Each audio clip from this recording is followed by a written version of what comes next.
Здравствуйте, уважаемые коллеги! Вас приветствует Мир Модели, меня зовут Павел. Сегодня у нас так называемый мастер-класс. Вот, что бы я хотел сегодня вам показать. У нас один из самых популярных роликов, часто задаваемых вопросы, которые вы задаете нам, это комментарий к нашему видеоролику, который был посвящен выделению расшивки. Вот, передача уже снималась довольно-таки давно, где-то порядка 2 лет назад. Что-то меняется, что-то делается по-другому. Вот, грубо говоря, в развитии этой же темы, в дополнение к тому самому ролику выделения расшивки. Значит, что произошло? Значит, произошло следующее. Сразу скажу, что велосипед не мой. Но был подсмотрен мною ролик на канале на YouTube. Там и товарищ, который называется Плазмо, он выделяет расшивку немножко другим образом. Это допустимо для вот таких вот моделей, высокотехнологичных моделей авиационной, прежде всего, техники. Там, где на поверхности модели есть большое количество расшивки и еще также показана клепка. То есть, понимаете, да, то есть я когда показывал в свое время выделение расшивки, это нужно было кисточкой выводить каждую линию там и так далее, капать. Ну, по каждой заклепочке же не будешь капать. И поэтому встал вопрос о том, что вот много таких сейчас моделей появляется, компания Eduard делает все модели у нее проклепанные, Trumpeter делает, и поэтому выделять расшивку здесь нужно немножко другим способом. Я посмотрел, как это делает товарищ с YouTube, вот.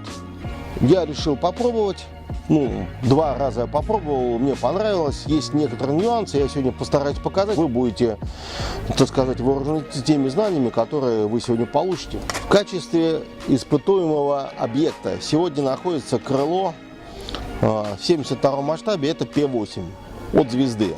Здесь очень много всякой нарезанной расшивки, поэтому это вот как бы наш, так сказать, исходный образец, который я уже много раз называл его кошка. Сегодня кошка это он. Кроме того, есть еще вот такой вот образец просто пластика, на котором я покажу, как это делалось немножко раньше, и попробую сделать это вновь. Здесь уже это испытуемый образец, он испытывался для того, чтобы переводить декали, то есть новый вид декали. Вот был задут кусок пластика, была расчерчена скрайбером расшивочка для того, чтобы показывать, попробовать для себя, как эти декали будут реагировать на те специальные жидкости, которые я использовал при сборке модели. Порядок какой? Значит, что использовалось, вот в частности по крылу. Значит, модель была сначала, кусок крыла был загрунтован баллончиком, затем была нанесена вот такая вот серая краска, вот она здесь. Вот такая вот краска нанесена. Понятно, что это краска мистер Хобби, эмалиевая краска. Ее называют пахнущей, или, так сказать, вонючей. Уж извините за такой термин. Вот. Потом сверху была надута зеленая вот такая вот красочка Interior Green, которую используют в кабинах самолета американской авиации, Второй мировой войны, Мустанги там и так далее. Вот. И потом третьим этапом здесь было покрыто только вот такой вот красочкой. То есть краска вот эта немножко совпадает, но здесь просто такой вот распыл. Вот. И было все это покрыто глянцевым лаком вот таким вот. Вот это, грубо говоря, то, что мы имеем сейчас на данный момент. Вот. Здесь понятно, что были еще переведены декали. И декали опять же были задуты сверху вот таким вот лаком. Вот. Теперь, значит, начинается непосредственно волшебство. То есть берем вот такую вот мензурочку, вот, используем вот такую вот масляную красочку и берем кисточку, и нам нужны будет обязательно салфеточки. Вот таким образом мы выдавливаем. Можно использовать также с большим удовольствием. Я использовал просто, мы только что недавно абсолютно делали обзор по новинкам наших магазинов. Вот пришли такие масляные краски. Их можно использовать. Просто дело в том, что это красочка с витрины, поэтому я ее, если честно, показал. Они у нас есть. Можно ее использовать так же, как и масляную краску, хорошо всем знакомую. Вот. Потом мы берем, я использую Ну, понятно, потом идет бензин, но я вот использую бензин для зажигалок. Вот. Все говорят, что это очень жирно, но мне он достался, если честно, на халяву, поэтому я его и буду вот таким вот образом. Вот теперь мы все вот это дело размешиваем. Вот так вот. Вот, что мы делали раньше? Так, немножко, так сказать, вспоминаем, так сказать, грубо говоря, домашнее задание. Вот сейчас вот немножко я очень много набрал краски, надо было немножечко поменьше. Ну, если честно скажу, волнуюсь, переживаю, поэтому уж я думаю, вы мне простите. То есть, что я делал раньше? То есть, я брал тонкую кисточку, брал вот так вот и вот проливал каждую вот так вот расшивочку. Понятно, вот она за счет капиллярного эффекта, она проникала так вот сказать везде. Видите, вот даже вот по декалям. Декали уже, естественно, тоже пролачены. Вот это вот уже здесь вот идет ореол самой декали. Вот расшивка, которая идет сверху. То есть то, что нам нужно. Вот. Понятно. Ну, здесь декали не переведены, но как будто бы они переведены. Будем считать так вот. Вот теперь, собственно, суть, так сказать, вот этого данного метода. Я очень много бросил что-то краски в этот раз. Что-то я переборщил, честно. Так что, если честно, приду домой и встану в угол. В модельный угол, где рядом будут находиться модели, естественно. Вот, значит, вот смотрите, вот мы взяли немножко красочки, мы вот взяли вот такую вот кисть и просто берем и вот таким вот образом замазываем вот это вот все крыло. Естественно, оно должно быть уже с декалями. Вот таким вот образом мы вот это все замазываем.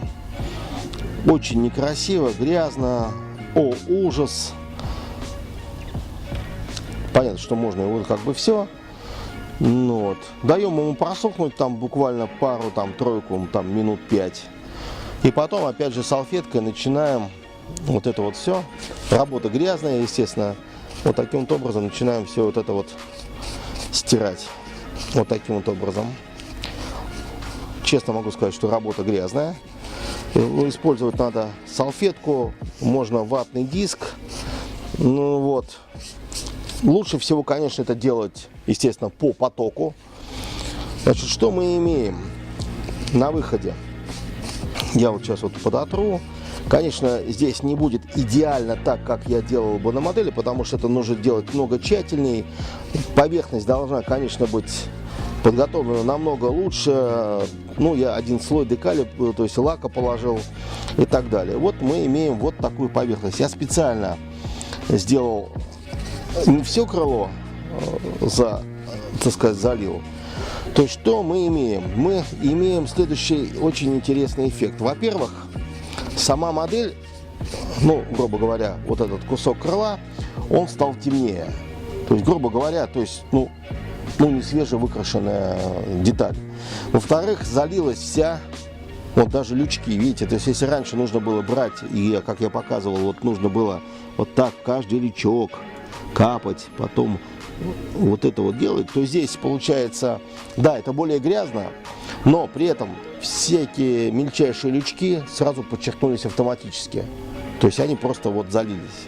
Вот. Лучше всего, конечно, я, если честно, просто забыл, лучше, конечно, использовать ватные диски, но при этом, получается, вы делаете как бы смывку, и при этом это как бы еще получается как бы как фильтр.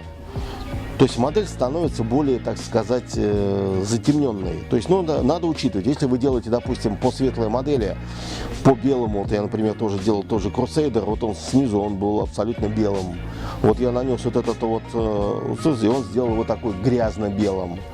То есть это вот в этом есть большой эффект. Если здесь будет находиться вот та самая клепка, которая показана уже производителем, то она выделится сама.